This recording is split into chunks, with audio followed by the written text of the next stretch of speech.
যদিও সময়টা তখন ফাল্গুন মাস, তাও তখন বাতাসে বেশ শীতের আমেজ। লাগেজপত্র গুছিয়ে নিয়ে বেরিয়ে পড়লাম। ডেস্টিনেশন হায়দ্রাবাদ। যদিও এর আগে আর একবার আমি হায়দ্রাবাদ গিয়েছিলাম আমার হাজব্যান্ডের এক বন্ধুর ফ্যামিলির সাথে। এটা আমার দ্বিতীয়বার, তাই এই ভিডিওতে আগের ট্রিপেরও কিছু ছবি আছে। যখন থেকে হায়দ্রাবাদ ঘুরতে আসার কথা উঠেছে তখন থেকেই মনে একটা ইচ্ছা, গিয়ে প্রথমে চারমিনার দেখব। আজ থেকে প্রায় 400 বছর আগে কুতুব শাহী রাজবংশের নবাব মোহাম্মদ কুতুব কুলি শাহ এই চারমিনারটি নির্মাণ করেন। চুনা পাথর, গ্রানাইট আর মার্বেল পাথর দিয়ে তৈরি এই অপূর্ব 4টি স্তম্ভযুক্ত মিনারটি তৈরি করতে নবাবের খরচা হয়েছিল 7 লক্ষ টাকা। মোট 149টি সিঁড়ি ভেঙে এইখানে পৌঁছানো গেল। উপরের কারুকার্য, চারপাশে চওড়া বারান্দা,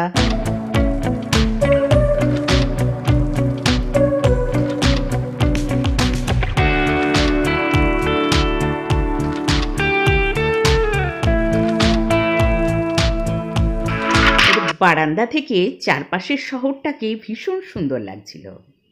গাইডের মুখে শুনলাম এর নিচে নাকি একটা সুড়ঙ্গ আছে, যেটা নাকি গোলকুন্ডা ফোর্ট পর্যন্ত গেছে। শত্রুরা ফোর্ট আক্রমণ করলে নবাবেরা আত্মরক্ষার জন্য এই সুড়ঙ্গ পথ ব্যবহার করতেন। পাশেই আছে মক্কা মসজিদ। সুদূর মক্কা থেকে মাটি নিয়ে এসে এই মসজিদের ভিত তৈরি করা হয়েছিল, তাই এটি মক্কা মসজিদ নামেই পরিচিত। এরপর আমরা দেখলাম হায়দ্রাবাদের আরেকটি দর্শনীয় স্থান, চৌমহলা প্যালেস। এই মহলটিতে একসময় হায়দ্রাবাদের নিজামরা বাস করতেন, তাই এই মহলটিকে নিজাম প্যালেসও বলা হয়ে থাকে। এখানে একসময় ঝাড়বাতি পরিষ্কার করার জন্যই 400 লোক কাজ করতেন, আর সব শুদ্ধ কর্মীর সংখ্যা ছিল প্রায় 7000 জন। এর মধ্যে একটা সংগ্রহশালা আছে, যার মধ্যে অনেক অ্যান্টিক জিনিসপত্র রাখা আছে। বহু বিখ্যাত ব্যক্তিরা এই মহলে এসেছিলেন। মহলটির কোনায় কোনায় রয়েছে আভিজাত্যের ছোঁয়া। এটা হলো রাজদরবার। ওই যে ছবিতে পেছনে শ্বেতপাথরের সিংহাসন দেখা যাচ্ছে, ওইখানে রাজামশাই বসতেন। আর এই ঝাল লণ্ঠন ঘেরা পুরো কক্ষটা, এটা ছিল রাজসভা। ভারতে বিখ্যাত যে রাজমহলগুলি আছে, এটি তার মধ্যে অন্যতম। একসময় ভারতের সবচেয়ে ধনী ব্যক্তি এই মহলে বাস করতেন। 1800 শতাব্দীর শেষের দিকে নিজাম সালবাত জংয়ের শাসনকালে এই মহলের নির্মাণ কার্য শুরু হয়, আর শেষ হয়েছিল 1900 শতাব্দীর মাঝামাঝি নিজাম আফজাল্লাহ আবদাল্লার শাসনকালে। তখন এই মহলের জমির পরিমাণ ছিল 45 একর। এই চৌমহলা কথাটি একটি দক্ষিণী উর্দু শব্দ, যার অর্থ হল 4 মহল। এই মহলটিতেই একসময় রাখা থাকত কোহিনূর হীরা, যা এখানকার গোলকুন্ডা হীরের খনি থেকেই পাওয়া গিয়েছিল। হীরের খনির মালিকদের প্রাসাদ। এটাকে আগে অনেকে মীর ওসমান আলী খানের প্যালেসও বলতো। মহলটি ইন্দো ইউরোপিয়ান, পারস্য, রাজস্থানী মিশ্রিত স্থাপত্যের পরিচয় বহন করে। যে সামনে এত সুন্দর কতগুলো জলের ফোয়ারা দেওয়া এই মহলটির নাম আফতাব মহল। আর এই বেলজিয়াম স্ফটিক দিয়ে তৈরি ঝাড়বাতিগুলো এই মহলের উৎকর্ষ আরও অনেক গুণ বাড়িয়ে দেয়।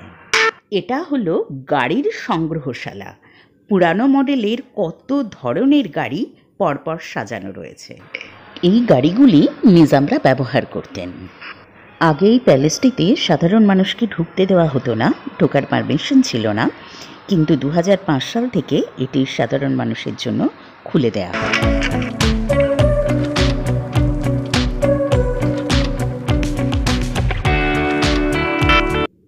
এবারে আমরা আসলাম হায়দ্রাবাদের বিড়লা মন্দিরে। মন্দিরটা পুরোটা শ্বেতপাথরের তৈরি। ছবিতে রাস্তাটা দেখেই বোঝা যাচ্ছে পাহাড়ের ওপরে তৈরি এই মন্দিরটি অনেক উঁচু। তার উপর থেকে পুরো শহরটা ভীষণ সুন্দর দেখতে লাগে। মন্দিরের ভেতরে ফটোগ্রাফি করার পারমিশন নেই, তাই ভেতরের ফটোগুলো আর তুলতে পারিনি। এরপর আমরা আসলাম হায়দ্রাবাদের প্রসিদ্ধ বাবুর্চি রেস্টুরেন্টে। হায়দ্রাবাদ যাব, অথচ তাদের বিখ্যাত হায়দ্রাবাদি বিরিয়ানি টেস্ট করব না, এটা তো হয় না। ভীষণ সুস্বাদু ছিল সেই বিরিয়ানির স্বাদ, আজও মুখে লেগে আছে। তারপর দিন আমরা আসলাম রামোজি ফিল্ম সিটি দেখতে। এটা পুরো একদিনের একটা প্রোগ্রাম, অনেকটা বড় জায়গা জুড়ে তৈরি এই রামোজি ফিল্ম সিটি। এটা একটা সম্পূর্ণ একটা নগরী বা শহর বললেও কিছু ভুল বলা হয় না। ওই ছবিতে যে বাস দেখা যাচ্ছে, ওই বাসে করেই বাইরে থেকে ভিজিটাররা সিটির মধ্যে আসে। প্রডিউসার রামোজি রাও এই সিটিটি তৈরি করেন। ওনার মাথাতেই প্রথম এই আইডিয়াটা আসে যে ফিল্ম এবং সিরিয়ালের শুটিংয়ের জন্য ফিল্ম মেকারদের বারবারভাবে সেট তৈরি করতে হয়, কিন্তু এক জায়গায় যদি পার্মানেন্টলি সব সেটটা তৈরি করা থাকে, প্রয়োজনে সবাই সেটা ব্যবহার করতে পারবে।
এখন আমরা একটা টানেলের মধ্যে দিয়ে যাচ্ছি, যে টানেলটার দুপাশটা সুন্দরভাবে সাজানো আছে।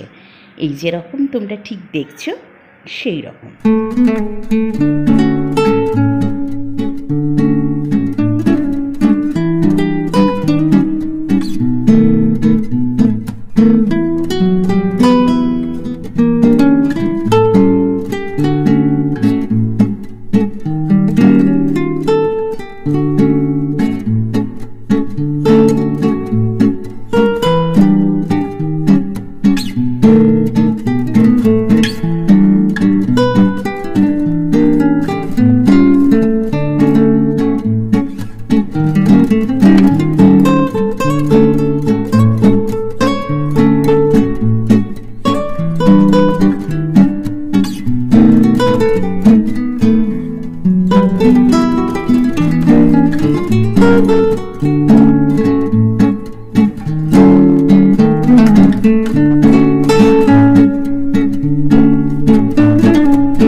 আমরা এখন দেখছি ফিল্মি দুনিয়া। এই শোটা ফ্রি ভিজিট ছিল না, আমাদের এন্ট্রি ফি লেগেছিল 1475 টাকা, কিন্তু এই শোটা দেখার জন্য আলাদা করেই টিকিট কিনতে হয়েছিল।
দুটো দিকই এত সুন্দর করে সাজানো ছিল, একটা দিক দেখতে গিয়ে মনে হলো যে ওই দিকটা এতক্ষণ দেখা হলো না, ওই দিকটা এর থেকেও বেশি কিছু ছিল না তো, ওটা আমার মিস হয়ে গেল না তো।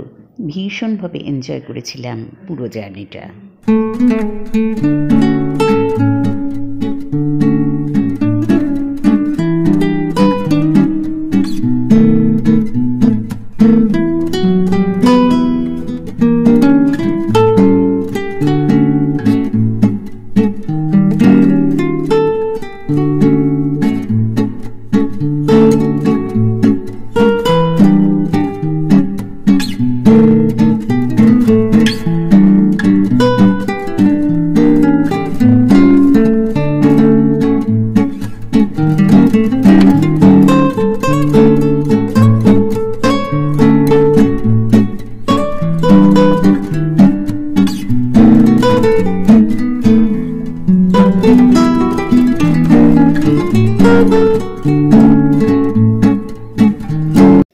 এতক্ষণ তোমরা দেখলে ফিল্মি দুনিয়া। এটা দেখার জন্য, এই শোটা দেখার জন্য আলাদাভাবে টিকিট কিনতে হয়। এটা হলো মহাভারত সিরিয়ালের সেট।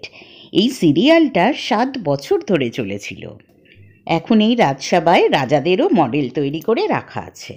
এটা হলো রেল স্টেশন, পুরো অরিজিনাল রেলের যেরকম বগি থাকে সব কিছু একদম সেরকম। সিনেমা এবং সিরিয়ালের যত রেলের শুটিং সব এখানে হয়। এটা হলো হাওয়া মহল। রাজস্থানে যেরকম আমরা রাজবাড়ি দেখেছি, পুরো এই এলাকাটাতে পুরো রাজবাড়ি তৈরি করা রয়েছে। আর এই জায়গাটাতে বিদেশে শুটিং হয়। সিঙ্গাপুর, থাইল্যান্ডের মন্দিরগুলো যেরকম আদলে তৈরি, এটাও ঠিক সেরকম। এবারে আমরা চলে আসলাম সেই বিশ্ববিখ্যাত বাহুবলীর সেটে। বাহুবলী 1 অ্যান্ড বাহুবলী 2। এই ছবিগুলোতে যেরকম দেখছো, মুভি দুটো যারা দেখেছো তারা তো মেলাতেই পারছো। এই হলো রাজপ্রাসাদ মাহেশমতির মেন গেট। রামোজি ফিল্ম সিটিতে ঢোকার জন্য এন্ট্রি ফি ছিল পার হেড 1475 টাকা। সব কিছু দেখে দিনের শেষে যখন ফিরলাম, তখন যেন মনে হলো না, টাকাটা বেকার যায়নি। ভেতরে এত কিছু দেখার জিনিস আছে যে পুরোটা একদিনে ভালো করে দেখা সম্ভব হয় না। এই লাল রঙের বাসগুলো, এগুলো ফিল্ম সিটির মধ্যেই শুধু চলে। এই ফিল্ম সিটির এগুলো স্পেশাল বাস। এই বাসগুলোর কাজ হলো একের পর এক দেখার জায়গাগুলোতে ভিজিটার্সদের পৌঁছে দেওয়া। পরদিন আমরা গিয়েছিলাম গোলকোন্ডা ফোর্টে। তোমরা ছবিতে দেখতে পাচ্ছ গোলকোন্ডা ফোর্টের ছবি। এটা হায়দ্রাবাদের রাজাদের, হায়দ্রাবাদের নিজামদের দুর্গ।